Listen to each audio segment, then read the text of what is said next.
Well, hello, and welcome back. I'm Joy, the Detox Coach, and I have a question for you. Did you know that many people following the self-love movement are some of the most depressed, stressed, and constantly seeking satisfaction people on the planet? Yes, I know. We are told that self-love is everything, that you can't help other people until you love yourself first, and that it's important for you to make sure you prioritize yourself by following self-love techniques. And I'm telling you that is a lie.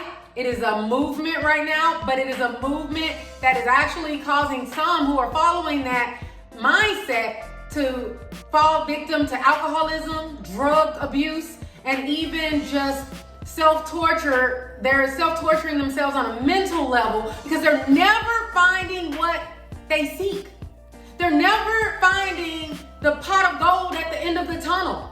So because of that, it never is fully satisfying, but yet they feel like if they just read another book, if they just watch another documentary or watch another video on YouTube, that they will arrive. If they go to another seminar, they will arrive. If they just do another meditation, they will arrive. And that's just not true. It's not happening like that. And let me tell you something that's really interesting. The Bible talks about this, so it's no secret. It says near the end days that people will be lovers of themselves. Hello, selfie world.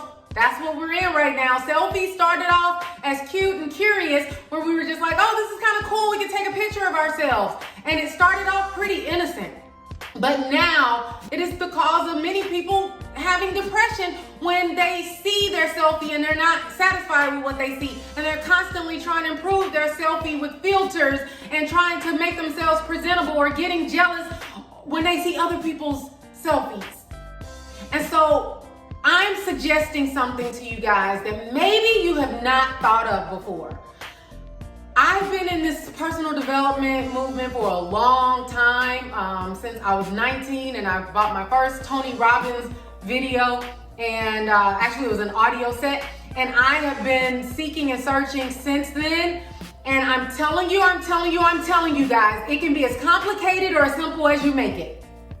It can be as complicated as simple as you make it. And there are plenty of people who are capitalizing off of making it complicated. There are plenty of people who have just yet the new system or program to sell you, to tell you that this is what you need in order to arrive. And I'll never forget Joe Dispenza. He says that you want to meditate. He says that you want to say affirmations. As a matter of fact, he says that when you meditate, the goal is to become nothing and to think of nothing. And once you train yourself to become nothing, train your mind to become nothing, then you can arrive. Then you can evolve. Then you can become pure consciousness. But I find it interesting that he also says that how can you change your mind with the mind that created it? How can you change your problems with the mind that created the problems? You do know that we have all these limiting beliefs. We have all these limiting beliefs. So if we have all these limiting beliefs and the programs that's stored in our subconscious mind, and we think 60,000 to 80,000 negative thoughts every day, just recycle thoughts over and over and over and over again. So how can we take this program system and create this new level of existence, create this new level of consciousness? How can we take it with a system that's broken, with a system that's toxic? How can we automatically create magic out of that? Tell me how. And so what's crazy is they try to tell you that you have to create love. You have to create this self-love from these affirmations and telling yourself how amazing you are. But your subconscious it doesn't believe that.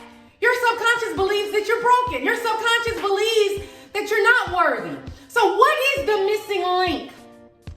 The missing link is what I call your superconscious mind, which I also make it even more personal for me and call it Christ consciousness. I love the word super consciousness because it denotes the supernatural. But I also love the word Christ consciousness because it denotes that it is not me who is making me love. It is not me who's making me love myself. It's not making me who love others. Because myself, I'm only going to think of myself anyway. That's why in the Bible, basic instructions before leaving earth, it tells us very clearly to focus on two main commandments. Number one, loving God, and number two, loving your neighbor as yourself. Because guess what? It already assumes that you're gonna love yourself. That part is normal. You already wake up every day thinking of yourself, thinking of your problems, thinking about what you need to do to make your life better,